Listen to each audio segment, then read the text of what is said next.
So let's fast forward 7 years. You're 30 years old. Your boyfriend, who also becomes your business partner. Why the hell are you in business with your boyfriend, Barbara? I was a diner waitress, and he came in one night, and he was charming. He had jet black hair, aviator shades on. He was sexy. I had never had a boyfriend. So at 23, I really wanted a boyfriend. Yep. And he later, 2 months later, once I was his girlfriend, gave me $1,000 to start my business. Where the heck would I get $1,000? That's true. That was the lucky break. That was the lucky break. And I started the company first with him. I needed him. I didn't have the confidence at the time to think I could really do it, but he told me I could. And then I believed it. He told me he was successful in business. He was charming. And he said, you'd be great at real estate sales. So I said, okay, that's good enough. I could always go back to the diner. And that's exactly what I did. I started the business. So he left you. Yes. Married? My secretary, that bitch. Well, now you want to thank her probably. Yeah, probably. But he also told you that you'll never succeed without me.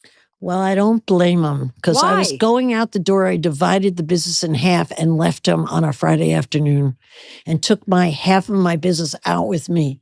And I think he was angry. I don't really think in the hindsight, when I think about it, that he meant it, but thank God he said it. Because when he said, you'll never succeed without me, I knew I'd rather die than not succeed. And when I was in bad times and didn't know how to keep the business through all the upheavals in New York City, going bankrupt, the stock market crashed, 9/11, when I would always be out of cash, I would think of his words. I would just come back on me. And I would always think of some other angle to keep in business. So thank God he said that. He was wrong. I sold my business for $66 million about 20 years later. And he was out of business in 3 years. So go figure. You almost said, I heard. So. Yep. So how do you build confidence when you're scared or when you're unsure? You know, I have all my confidence from one thing only, and I don't think people appreciate it. They think if you're successful at what you attempt, even in a particular chapter in your life or a day in your life, you grab from that your confidence and you have more confidence for the next time. It's never worked for me that way. I've tried everything. I've failed, most things, but most things in my real estate business were flops. But when I had a success, I found my confidence wasn't built. But what did build my confidence and made it rock solid is I knew I could outwork and outtry anyone. And I knew I'd be back. If I failed, I just knew in my heart I was going to stand right back up. And knowing you always stand back up and try again, you're confident. You look confident because you are confident. You might not win again. You might fail again, but the next one will be a win. So I just keep trying. I try so much today. Anything that's new out in the social space, I try it. That's where I get my confidence from. That's the best definition of confidence, because I think most people say, my confidence is in the thing I'm accomplishing. And you just said, no, confidence, true confidence is knowing that you can count on yourself to keep going and to pick yourself back up. Nobody and to keep takes that working away hard. from you. That's right. Nobody can take that away from you. What is the biggest failure that you've had? You keep talking about failure. Like, what's the one that's like, whoa, Well, any of my failures, the biggest ones, were always my biggest success. Probably the one I lost the most money on. Would you say it's a failure? Sure. What was that? Okay, that was Homes on Tape. I announced to my salespeople, we're going to take all your apartments and put them on videotape. This was before the advent of the internet. That sounds brilliant. It sounds brilliant. It cheered me on, and I felt like a goddamn genius. So I put everybody on videotape, including my salespeople, did their makeup, did their hair, made them look beautiful, and no one handed out the tape. I couldn't believe that it would be, I spent $77,000, which was my first profit on what I thought was a great idea. It failed miserably, but I was with my husband that weekend right after the failure and feeling sorry for myself for about a minute. And he mentioned he was playing war games on this new government thing called the internet in real time. And I took my tapes and put them on the internet that Monday morning. And I registered all my competitors' URLs. So I own them. And we sold 2 apartments out of London in 1 week. Boom, boom. It just hit. And that was the advent of the internet, which was going to change the real estate business more than any other thing has changed it. But I had almost 2 years to play around on the internet before my competitors woke up. And when they woke up, they always called me asking for the URLs back. That's how I knew they were waking up, you know? But now look at that. That was the worst disaster money-wise because it was my whole profit. But in the long run, or even in the short run, it was my biggest success. The internet took me from maybe 12th, 13th position and maybe number 3. Boy, I was coming within shooting range after the internet because I was there early, and it was simply happenstance. I hung around. That's all I did. I hung around and used it.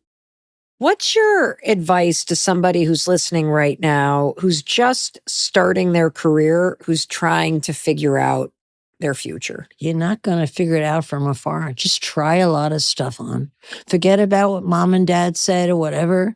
Just figure out. I think a good guide is to figure out what you're good at and figure out what you're not good at. And if you don't know, get out and play in the traffic and find out. See if you're good at this or that. And that makes for a happy and successful career. If you could wrap a career choice around something you're naturally good at, you have nothing to do but win. You really will win with it, because that's what I did. I only utilize in my business a few traits that I have, and that's good enough. What are the few traits? Judging people, marketing, and salesmanship. That's what I do well. When I sold the Corcoran Group, I sat down with a legal pad and wrote down everything I was good at and everything I was bad at to try to think of what I would do. And there were only 3 things I could do. One of them was TV, one of them was a PR agency, and one was an advertising agency. Would utilize my traits of being good on camera, being a good salesman, and liking public speaking. Those are the 3 that were on the list. And I went into the TV business, thank God. I could have done it in the PR and advertising space, I think, just as well. Well, you said you tried it, but you didn't like it. It didn't feel right. Yeah, I didn't. That's why you got to get in traffic and play around, because then you're going to figure out what actually feels right and what doesn't. You know, there's a lot of people that are losing their jobs right now. And also, I read this stat that 69% of Americans would quit their job today if they could afford to. Is that true? Yep. I didn't realize that. Because they do not like what they do. What do you think the single most valuable skill right now is that someone should focus on learning? Well, technology, of course, AI in particular. I can't imagine running my business without it. I've just gotten on it 6 months ago or so. You know, that's important. But I think far more important for anyone thinking of how they should spend their time. I think when you pick a job, you shouldn't be choosing what job you want, but you should be looking for a good person to work for. When you've got a great boss, it's far, far more important than a great job, because the boss has got your back. He pushes you ahead. He believes in you, and you have a heck of a fun time working for him. But most people choose a position over the boss, or the chances of promotion over the boss. When you have a good boss, you got the right thing in your own corner. How do you know who is a good boss? Like, what would you look for if you were going out and you're not, well, obviously you're Barbara Corcoran, so you're not going out looking for a job, but maybe. Well, maybe, who knows? But if you were looking and assessing, you know, who do I want to work for? What would you want that boss, him or her, to have in terms of making them a good boss? I would say the most important trait is have them speak about who works with them. Who do you have working for you now? Who's your favorite person? What do you do with them?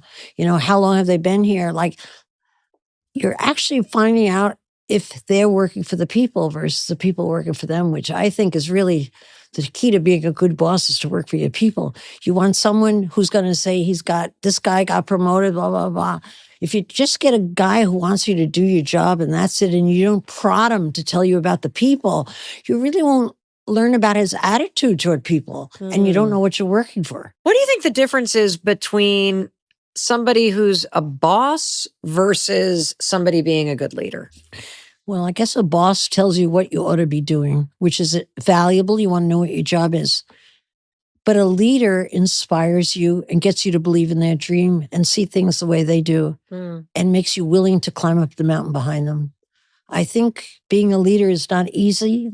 It doesn't come to everybody. Yeah. But I think it has to be 100% genuine, and you have to be on the employee's side. If they feel that, they'll follow you anywhere. They really will. How can you be a good leader? Like, for somebody who's listening that wants to be better, in a leadership role or to just be a good leader, what are some of the things that you would tell them to think about and to I practice? think the most important thing is to speak genuinely.